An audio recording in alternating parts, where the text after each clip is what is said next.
والا عذاب ہوگا۔ تو ان کی قوم کے لوگ جواب میں بولے تو یہ بولے کہ اسے مار ڈالو یا جلا دو، مگر اللہ نے ان کو آگ میں جلنے سے بچا لیا۔ جو لوگ ایمان رکھتے ہیں ان کے لیے اس میں نشانیاں ہیں۔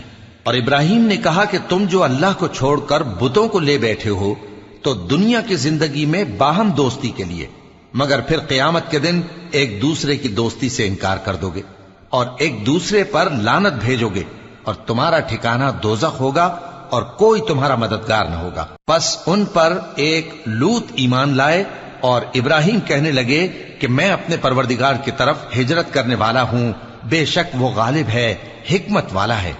اور ہم نے ان کو اسحاق اور یعقوب بخشے اور انہی کی اولاد میں پیغمبری اور کتاب رکھ دی، اور ان کو دنیا میں بھی ان کا صلہ عنایت کیا اور وہ آخرت میں بھی نیک لوگوں میں ہوں گے۔ اور لوط کو یاد کرو جب انہوں نے اپنی قوم سے کہا کہ تم